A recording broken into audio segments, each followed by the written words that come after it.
Flamingo chef, show us what you got with cocktails and dishes that hit the sweet. No matter what cooking method you're using, whether you're doing it in a pan or you're deep frying or even making oven fried chicken, not a big fan, or in this case, an air fryer, the most important part when you're making spicy fried chicken is the marinade. And it's so simple, it's ridiculous. So all you're going to need is a whisk and a bowl, some buttermilk, some hot sauce. Now you can use any kind of hot sauce you like. My favorite, honestly, is just traditional Louisiana hot sauce. But when I'm just marinating chicken, I don't like to use this. I like to use a cheaper product that still will produce that flavor. So I use this stuff. This is called Trapeze Red Devil. This is a cayenne pepper sauce. It's very similar to Louisiana hot sauce. It's actually a little hotter and smells wonderful. They've been in business a long time. They're just not as popular as Louisiana hot sauce or Tabasco. Now, if you're a Tabasco guy, use Tabasco. I don't like Tabasco in fried chicken because I think it's too vinegary. This, oh man, it smells so good. All right, I'm going to take the safety cap off of there so we're wide open. You also need chicken, obviously, to marinate, and then I like to put it all into this big bag, and the reason is it makes it easier to deal with in the fridge. Now, I was at my local Kroger store in Kansas. We call it Dillon's. And look at that. It's a whole flat of drumsticks for $5. I mean, how do you go wrong for $5, right? So here's what we're going to do. I'm going to take first some salt, pepper, and garlic. If you're familiar with my channel, you've probably seen me use this. I love this stuff. Hinders the blend. You can use a couple teaspoons of this. I don't have a whole lot left, so I'm just going to use the rest and get a new jar into the house here in a moment. All right, now, on top of that, we're going to take buttermilk. And I'm not using this for anything else. I'm not drinking it, so it's all going in here. Now, if you don't know, you can make your own buttermilk. It's really simple. Do you know how? Make your own butter. I know it sounds like I'm being ridiculous, but I'm not. All you gotta do is take heavy cream, put it in your KitchenAid, cover it, because it's gonna make a mess, and just let that thing churn until you get two parts, solid and liquid. The liquid, that's buttermilk. The solid, butter, end of story. It's really that easy. Now, I like my spicy chicken to be spicy. So this whole jar, that was $1.99, by the way. Another reason I use this instead of Louisiana hot sauce is going in there. It's actually really good hot sauce. All right, then we're just gonna kind of whisk this together. I want a nice orange color. If it doesn't have an orange color, you are not going to get spicy chicken. You're going to get chicken with some pepper taste. Not what I'm looking for.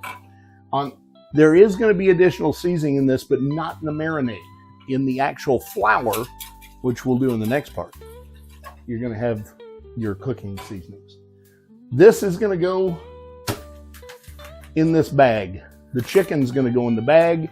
We kind of shake it up a little bit, zip it, put it in the refrigerator for at least 12 hours. I like to leave it in there for 24, but at least 12. And then we're ready to start breading the chicken. And by the magic of YouTube, we'll do that in a second. Hey guys, the chicken has been marinating all night. I'm going to cook it here in a few hours, but I need to make my breading. And I want to show you what I use for the breading. Now, on the counter, I've got a few ingredients. I'll mix them together here in a moment. But I've just got all-purpose flour. I've got some salt, pepper, and garlic. You don't have to use a pre-combined mix if you don't want to. I just happen to like Kinder's the blend. I've got a little bit of Tony Chachere Creole seasoning. Now, here's the thing. You're going to have a choice here. You either use dry jerk or Creole seasoning. Don't use both. They don't complement each other very well. If you want more of that Louisiana style flavor, like the the chicken place, then you want to go this way. If you want a little more, you want to go this way. I'm going to use the jerk. All right. We're also going to use oregano, white pepper, cayenne pepper, paprika, onion powder, and parsley. Exact measurements are all well and good. And if you really want to get that specific, you should be baking, not cooking. Unless you're cooking in a restaurant where exact measurements are very important, so it's always the same and you can control your costs. But at home, I'm more about the flavor. So I don't get really crazy with exact measurements. Now I know that I'm going to need quite a bit of flour. So I'm going to start. I've got a large 2.5 gallon Ziploc bag here. They're wonderful for making things like this because you can shake right in the bag and you can store it. So I'm going to put quite a bit of flour in there. That's probably about 2 cups. Pretty close. Okay. And I made a mess. Let's clean that up real quick. Okay. In that, give or take 2 cups of flour, I'm going to add my herbs and spices. The first thing I'm going to add to the flour is my salt, pepper, and garlic. Now again, I don't normally do this in measurements, but for the purpose of this video, we'll go ahead and do that. This is a tablespoon measuring, and I'm going to put about 3 tablespoons of salt, pepper, and garlic in there. Next, I have parsley. I'm going to put about 1 tablespoon of parsley. White pepper, I'm going to do 2 tablespoons of white pepper. The more cayenne you add to this, the hotter it's going to get. I like my spicy chicken to actually be spicy, so I'm going to put 2 tablespoons of cayenne in there. However much cayenne you use, you want equal amount of paprika. I'm going to put a tablespoon of onion powder and 2 of oregano. Last but not least, I have my jerk seasoning, and I'm going to do about the same amount as I did with the cayenne pepper. At this point, just close up your bag, get most of the air out of there, and we're just going to let that all mix together. All right, we have marinated the chicken for 24 hours, made breading. Got an air fryer. We're going to need some spray oil. Now I'm a big believer in gloves when we're working with raw chicken, so it is what it is. Anyway, and you can do it with tongs if you'd rather, but I just get my hands dirty. All right, so the first thing I'm going to do is preheat the air fryer. I'm just going to turn it on and set it at 400 degrees and just push start. And just let that start to warm up for a couple of minutes. I want that thing up to temperature before I put the chicken in. One thing that's a good idea to do is have some kind of plate to work from. So I'm going to use a plate like this. I'm going to take a couple of pieces of chicken. I know my basket can hold 4 to 5.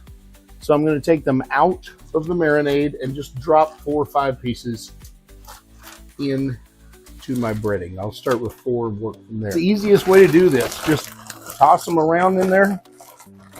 They're ready to go. I'm going to take a little bit of this spray oil and spray around the inside of my fryer because we do need some oil for this to work right.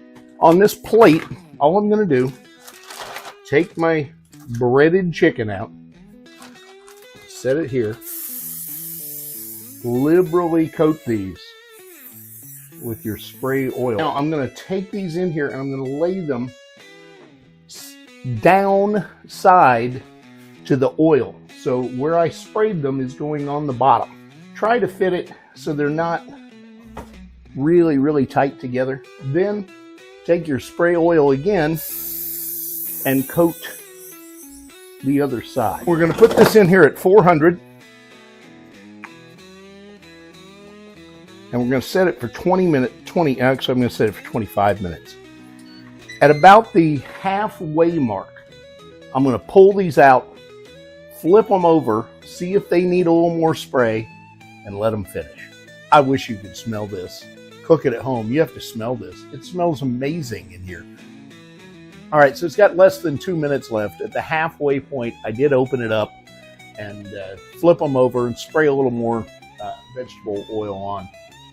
I'm going to go ahead and take them out and temp the chicken just to see where we're at. Good idea to have a kitchen thermometer anytime you're frying chicken, because the outside can be deceiving.